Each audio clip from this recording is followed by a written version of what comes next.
갑자기 지난해 윤창중 대변인 생각이 나네요. 왜냐하니까 그만하시죠. 이게 경죄, 중죄예요. 미스데미너하고 펠로니하고 미국은 딱 그 규정이 되어 있더군요. 그러니까 징역 1년 이상인 경우는 펠로니 그래갖고 중범죄고 1년 이하 미스데미너 그래갖고 우리 말하면 이제 경죄에 속하는 건데 앞서 말씀하신 대로 지금 이번에 면직을 갖다 받으면서 면직을 하면서 뭐라고 그랬냐니까 가정하여 김수창에 대한 이러이러한 혐의가 사실이 하더라도 경범죄다. 경죄이기 때문에 라고 얘기했는데 아까 우리 변원봉 변호사 말씀 들어보니까 그게 경죄가 아닌 것 같네요. 왜냐하니까 단순히 공연 음란죄 자체는 500만 원 이하 1년 이하의 징역이지만은 아까 뭐 이름이 좀 복잡. 사서명 위조. 사서명 위조. 이거는 징역 몇 년이에요? 예, 그거는 이제 징역 한 5년 이하. 5년 이하의 징역 그건 중죄입니다. 근데 제가 알기로는 근데 현실적인 말씀 좀 드리면 네. 우리가 경찰서에 가가지고 자기 이름 안 되는 사람들 많아요. 그럼 다 붙잡아가지고 사무소 위조, 수사방해죄 걸어야 되는데 현실적으로 그 법 적용이 불가능한 거 아니에요? 그거 말씀 맞는데요. 김수창 전 지검장이 이게 문서에다가 다른 사람 이름을, 동생 이름을 쓰지는 않았다는 거죠. 그러니까 오히려 그냥 얘기로만 했다라는 것이고, 문서에 그걸 썼을 때 사실은 그 죄가 성립이 되는 한 걸로 근데 지금 나와 있어요. 서명을 안 했다는 얘기도 있고. 서명을 하기는 어렵고. 예, 좀 얘기가 가진 것 같긴 합니다. 제가 이제 봤던 언론에서는 서명을 하고 그 이제 동생 이름 지금까지 했는데 아니 근데 지금 신원 써보니까 확인이 했다고. 안 된 상태에서 이걸 받아주나요? 경찰에서는? 그리고 나서 이제 신원 그다음 서 자료를 만드니까 그게 아니었다는 거예요. 그래서 이걸 지문으로 하긴 3시쯤이라고 그래요. 새벽 3시쯤. 그러니까 그 앞에 진술을 쓴 거는 한두 시경이고. 그럼 이전이죠. 이전이죠. 그러니까 12시 한 반, 1시 직전에 잡혀가서 처음에 거부하다가 이름을 갖다 동생 이름을 대고 나중에 그 무슨 그 성범죄과인가에 거기 가서 지문 확인에 3시 넘어서예요. 네. 자, 이건 뭐 또, 아이고. 하여튼 뭐, 여러 가지 그 명예가 실추가 돼서 안타깝습니다.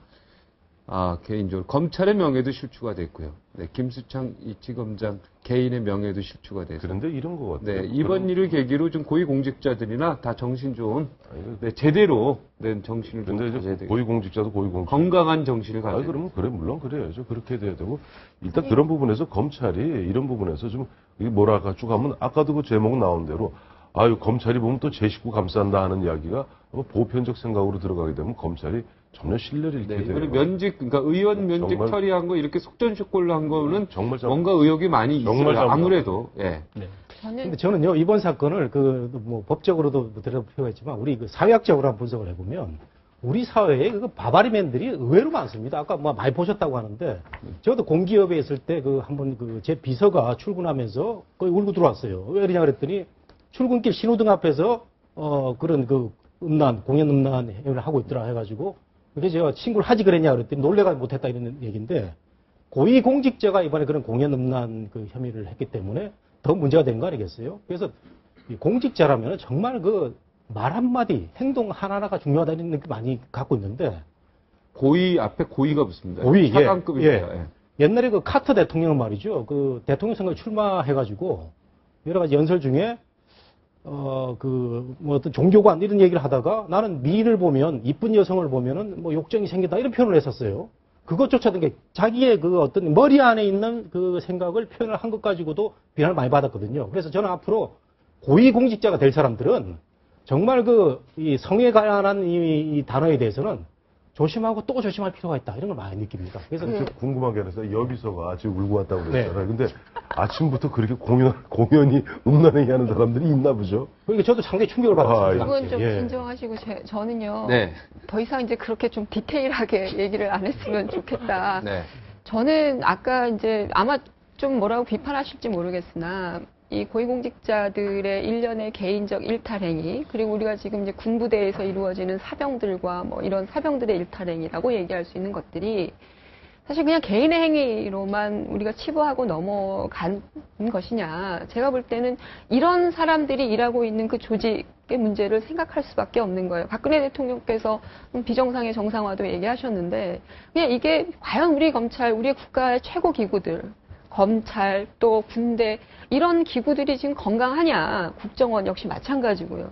우리 이런 어떤 근본적인 고민을 좀 해야 될 때가 온 게 아니냐. 그냥 단순히 개인 몇 명들의 공직자들의 행위로만 넘어갈 문제가 아니다라는 것이고요. 그렇다면 조직 내부적으로 시스템들 그런 것들을 자정하지 못하는 이런 내부의 제도라든지 시스템들을 좀 성찰해야 될 필요성이 있고 그러고 관련되는 그 구조를 좀 바꿔야 될 필요가 있는 것이 아니냐라는 생각이고요. 그런 거 좀 한번 했으면 좋겠어요. 저도 직장에 다니지만 직장에서 2년에 한 번씩 우리 신체 검사 받고 네. 그 신체 검사 결과들을 사실은 제출하는 마이크는 것이 손대만 말고. 예, 의무화되어 있는데 이 중요한 어떤 고위공직, 특히 이제 검찰, 사람들의 어떤 생명과 재산을 다루는 그런 기관의 그 구성원들은 최소한 예를 들면 정신건강 테스트라든지 이런 것들을 좀 정기적으로 받아서 필히 제출토록 하는 뭐 이런 과정들도 우리가 좀 해보면서 조직 내부의 그런 문화들을 건강하게 바꿔가도록 조직적 차원에서 좀 노력이 필요한 게 아니냐. 이런 생각이 드네요. 약간 좀 빗나갔나요? 그러니까 지금 이번을 계기로 국가 정부도 뭔가 이 성에 대해서 지금 우리 대한민국이 전 세계적으로 성이 굉장히 움츠려 있잖아요. 예. 그런 부분은 인정하시죠? 움츠려 있다는 예. 부분은. 네. 예. 그런 것들을 좀 고민해 볼 필요가 있을 것 같아요. 여성가족부나 이런 데서도. 아까 제목이 끝없는 검사 성추문 왜 그랬는데 그 이유 간단합니다. 왜 끝이 없는 줄 아세요? 솜방망이 처벌이 됐기 때문이에요. 그렇죠. 네. 한 번은 정말 우리 흔히 이런 얘기하죠. 민주주의는 피를 먹고 자란다. 물론 좀 좌파 쪽에서 하는 얘기입니다만은 사실 질서가 바로 잡히기 위해서는 엄청난 희생이 필요합니다. 미국도 보면은 20세기 초까지만 해도 부패가 만연했고 어마어마하게 형편없는 나라였어요. 그러나 끊임없이 보면 종신영체하고 가스영체하고 전기영체하고 그 과정을 겪어가면서 나름대로 이제는 보면은 굉장히 무서울 정도로 법이 정말 강하거든요. 저는 얼마 전에 그 기사를 보고 깜짝 놀랐어요. 가서 미국에 갔다 한번 깜짝 놀랐다는 거예요. 기자가 취재 갔다가 경찰관 한 명이 200명의 시위자를 갖다 딱 통제하더라는 거예요. 딱 한마디 하더랍니다. 여기 폴리스 라인이 있습니다. 여 안에서는 당신들이 자유입니다. 넘어오면 바로 체포하겠습니다. 이 한마디에 이 앞에 있던 그 시위대가 바로 쫙 한 발 물러나더라는 거예요. 지금 통제 안 되고 있는데요, 미국. 아니요, 미국에서. 미국에서. 지금은 그러니까 바로 주방군이 들어가죠. 네. 아시죠? 1968년 주방군 들어가서 쏩니다. 총으로 바로 쏴버립니다.